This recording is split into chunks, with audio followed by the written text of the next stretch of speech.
Hello friends, ओम श्री गणेशाय नमः। आप सभी का स्वागत है आपके अपने यूट्यूब चैनल पर।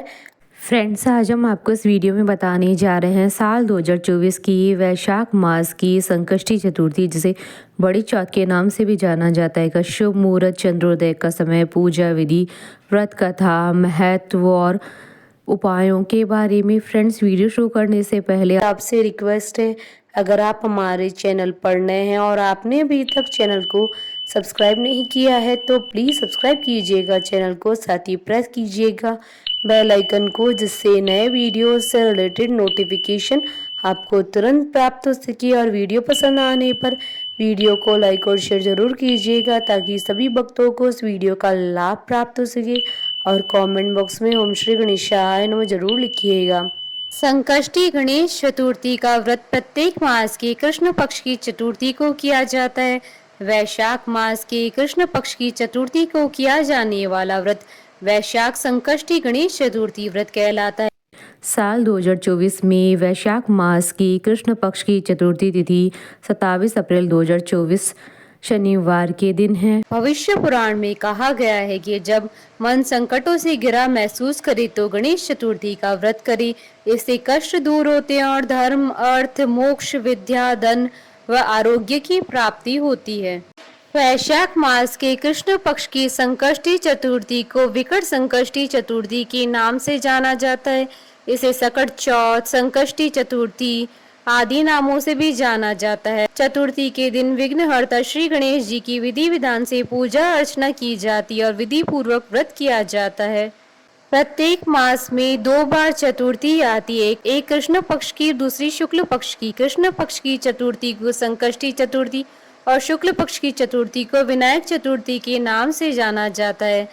वैशाख मास की संकष्टी चतुर्थी का व्रत रखकर भगवान गणेश की विशेष पूजा करने से मनचाही कामना पूरी हो जाती है। संकष्टी चतुर्थी के दिन प्रथम पूजनीय भगवान गणेश जी का पूजन विधि विधान से करें। विघ्नहर्ता आपके जीवन के सारे विघ्नों को हर लेंगे। वैसे तो संकष्टी चतुर्थी का व्रत और पूजन हर महीने में होता है, लेकिन वैशाख मास की कृष्ण पक्ष की संकष्टी चतुर्थी को धर्मशास्त्रों के अनुसार बहुत ही शुभ और सर्वफलदायी बताया गया है। संकष्टी चतुर्थी का अर्थ होता है संकट को हरने वाली चतुर्थी। संकष्टी संस्कृत भाषा से लिया गया एक शब्द है, जिसका अर्थ होता है कठिन समय से मुक्ति पाना। इस दिन व्यक्ति अपने दुखों से छुटकारा पाने के लिए गणपति जी की आराधना करता है। पुराणों के अनुसार चतुर्थी के दिन गौरी पुत्र गणेश जी की पूजा करना बहुत ही फलदायी होता है। इस दिन लोग सूर्योदय के समय से लेकर चंद्रमा उदय होने तक के समय तक उपवास रखते हैं। संकष्टी चतुर्थी के दिन गणपति जी की पूजा करने से घर में नकारात्मक प्रभाव दूर हो जाते हैं और शांति बनी रहती है। ऐसा कहा जाता है कि गणेश जी घर में आ रही सारी विपदाओं को दूर करते हैं और व्यक्ति की मनोकामनाओं को पूरा करते हैं। चंद्र दर्शन भी चतुर्थी के लिए बेहद शुभ माना जाता है। सूर्योदय से प्रारंभ होने वाला यह व्रत चंद्र दर्शन के बाद ही संपन्न होता है। पूरे साल में संकष्टी चतुर्थी के 13 व्रत किए जाते हैं और सभी व्रत के लिए अलग अलग व्रत कथा है। फ्रेंड्स, अब आइए जानते हैं वैशाख मास की संकष्टी चतुर्थी अर्थात बड़ी चौथ की शुभ मुहूर्त के बारे में। हिंदू पंचांग के अनुसार साल 2024 में वैशाख मास की संकष्टी चतुर्थी का व्रत 27 अप्रैल 2024 शनिवार के दिन है। वैशाख कृष्ण चतुर्थी तिथि प्रारंभ होगी 27 अप्रैल 2024 को सुबह 8:17 पर और वैशाख कृष्ण चतुर्थी तिथि का समापन होगा 28 अप्रैल 2024 को सुबह 8:21 पर और चंद्रोदय का समय रहेगा रात्रि 10:24 पर। फ्रेंड्स, अब आइए जानते हैं वैशाख मास की संकष्टी चतुर्थी की पूजन विधि के बारे में। संकष्टी चतुर्थी के दिन सूर्योदय से पहले उठकर गंगा जल मिले जल से स्नान करें। स्नान आदि से निवृत्त होकर स्वच्छ वस्त्र धारण करें। इस दिन लाल वस्त्र धारण करना बेहद शुभ माना जाता है। हाथ में जल, अक्षत और फूल लेकर व्रत का संकल्प करें। इसके बाद पूजा स्थल पर एक चौकी पर गणेश जी की प्रतिमा या तस्वीर स्थापित करें। उत्तर दिशा की ओर मुंह करके भगवान श्री गणेश जी की पूजा कर उन्हें शुद्ध जल अर्पित करें। सबसे पहले आप गणपति जी की मूर्ति को फूलों से अच्छी तरह सजा लें। पूजा में आप तिल, गुड़, लड्डू, फूल, तांबे के कलश में पानी, धूप, चंदन और प्रसाद के तौर पर केला या नारियल रखें।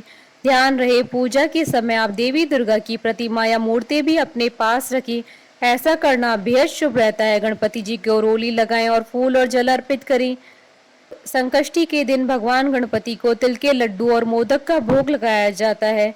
गणपति जी के सामने धूप दीप जलाकर गणपति जी के ओम गण गणपतये नमः मंत्र का कम से कम 108 बार जाप करें। इस दिन गणेश जी को दूर्वा भी अर्पित करना चाहिए। ऐसा करने से व्यक्ति के धन सम्मान में वृद्धि होती है। इस दिन गणेश जी को तुलसी भूलकर भी नहीं चढ़ाना चाहिए। संकष्टी चतुर्थी के दिन तिल के लड्डुओं का भोग लगाने से भगवान गणेश जी शीघ्र प्रसन्न हो जाते हैं। विधिवत पूजन और मंत्र जप के बाद जल में तिल मिलाकर सूर्य को अर्घ्य दें। पूजा के बाद आप फल, मूंगफली, खीर, दूध या साबूदाने को छोड़कर कुछ भी न खाएं। बहुत से लोग व्रत वाले दिन सेंधा नमक का इस्तेमाल करते हैं, लेकिन आप सेंधा नमक नजरअंदाज करने की कोशिश करें। शाम के समय चांद निकलने से पहले आप गणपति जी की पूजा करें और संकष्टी व्रत कथा का पाठ करें। फिर अंत में गणेश जी की आरती करें। बाद में प्रसाद ब्राह्मणों तथा परिजनों को दे दे। रात्रि में आप चंद्रमा को जल से अर्घ्य दें और फिर गणेश जी का स्मरण करें और उनसे अपनी मनोकामना व्यक्त कर दे। अंत में ब्राह्मण के लिए दक्षिणा और दान का सामान अलग कर दे। इसके बाद स्वयं भोजन ग्रहण कर व्रत पूर्ण करें। संकष्टी का उपवास तिल के लड्डू या तिल खाकर ही खोलना चाहिए। फ्रेंड्स, अब आइए आरंभ करें वैशाख मास संकष्टी चतुर्थी की व्रत कथा। धर्मकेतु नामक ब्राह्मण की कथा आरंभ करें। पार्वती जी ने पूछा, वैशाख महीने के कृष्ण पक्ष की जो संकटा नामक चतुर्थी कही गई है, उस दिन किस गणेश का किस विधि से पूजन करना चाहिए और उस दिन भोजन में क्या ग्रहण करना चाहिए? गणेश जी ने उत्तर दिया, हे माता, वैशाख कृष्ण चतुर्थी के दिन व्रत करना चाहिए। उस दिन वक्रतुंड नामक गणेश जी की पूजा करके भोजन में कमल गट्टे का हलवा लेना चाहिए।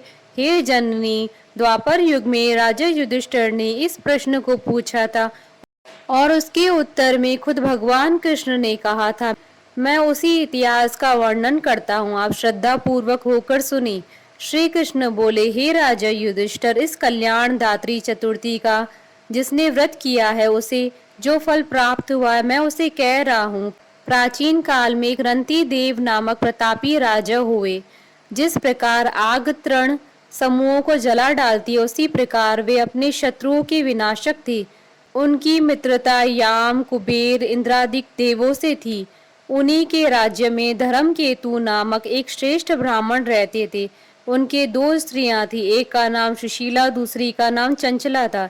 सुशीला नित्य ही कोई न कोई व्रत किया करती थी, फलतः उसे अपने शरीर को दुर्बल बना डाला था। इसके विपरीत चंचला कभी भी कोई व्रत उपवास आदि न करके भरपेट भोजन करती थी। इधर सुशीला को सुंदर लक्षणों वाली कन्या हुई, उधर चंचला को पुत्र रत्न की प्राप्ति हुई। यह देखकर चंचला बारंबार सुशीला को ताना देने लगी, अरे सुशीला, तूने इतना व्रत उपवास करके अपने शरीर को जर्जर बना डाला, फिर भी एक कृशकाय कन्या को जन्म दिया है। मुझे देख, मैं तो कभी व्रत आदि के चक्कर में न पड़कर हष्ट पुष्ट बनी हुई हूँ और वैसे ही बालक को जन्म दिया है। अपनी सौत का व्यंग बाण सुशीला के हृदय में चुभने लगा। वह पतिव्रता विधिवत गणेश जी की उपासना करने लगी। जब सुशीला ने भक्ति भाव से संकट नाशक गणेश चतुर्थी का व्रत किया तो रात्रि में वरदायक गणेश जी ने उसे दर्शन दिया। श्री गणेश जी ने कहा, हे सुशीले, तेरी आराधना से हम अत्यधिक संतुष्ट हैं। मैं तुम्हें वरदान दे रहा हूँ कि तेरी कन्या के मुख से निरंतर मोती और मूंगा प्रवाहित होते रहेंगे। हे कल्याणी, इससे तुझे सदा प्रसन्नता रहेगी। हे सुशीले, तुझे वेद शास्त्र वेता एक पुत्र भी उत्पन्न होगा। इस प्रकार वरदान देकर गणेश जी अंतर ध्यान हो गए। वरदान प्राप्ति के फलस्वरूप उस कन्या के मुंह से सदैव मोती और मूंगा झड़ने लगे। कुछ दिनों के बाद सुशीला को एक पुत्र रत्न हुआ।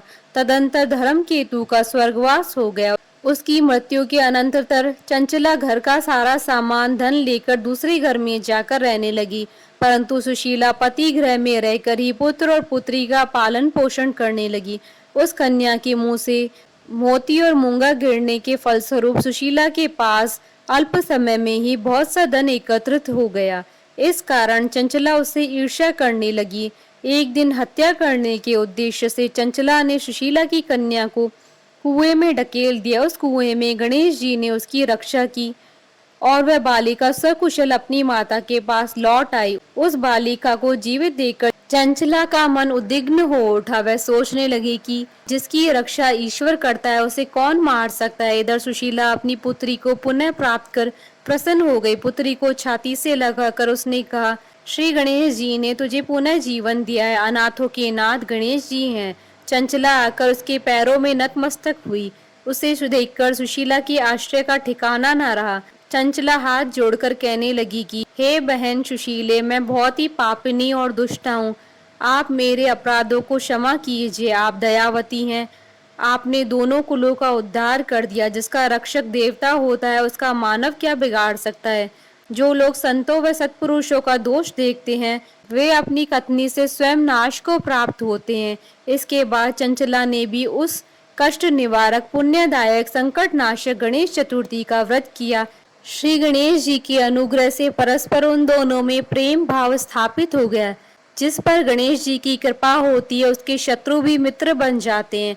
सुशीला के द्वारा संकट नाशक गणेश चतुर्थी का व्रत किए जाने के कारण उसकी सौत चंचला का हृदय परिवर्तन हो गया। श्री गणेश जी कहते हैं कि हे देवी, पूर्व काल का पूरा वृतांत आपको सुना दिया। इस लोक में इससे श्रेष्ठ विघ्न विनाशक कोई दूसरा व्रत नहीं है। श्री कृष्ण जी कहते हैं कि हे धर्मराज, आप भी विधि पूर्वक गणेश जी का व्रत कीजिए। इसके करने से आपकी शत्रुओं का नाश होगा तथा अष्ट सिद्धियां और नवनिधियां आपके सामने करबद्ध होकर खड़ी रहेंगी। हे धर्मपरायण युधिष्ठिर, आप अपने भाइयों और धर्म पत्नी और माता के सहित इस व्रत को कीजिए। इससे थोड़े समय में ही आप अपने राज्य को प्राप्त कर लेंगे। फ्रेंड्स, अब आइए जानते हैं संकष्टी चतुर्थी पर मनोकामना पूर्ति के उपाय के बारे में। संकष्टी चतुर्थी के दिन पूजा के समय गणेश जी को शमी की पत्तियां अर्पित करें। इससे गणेश जी अत्यंत प्रसन्न होते हैं। इस उपाय को करने से आपके सारे बिगड़े काम बनेंगे और कार्यों में सफलता प्राप्त होगी और सभी मनोकामनाएं पूर्ण होगी। बोली भगवान गणेश की जय। हमारे साथ इस वीडियो में अंत तक बने रहने के लिए आपका धन्यवाद। ओम श्री गणेशाय नमः।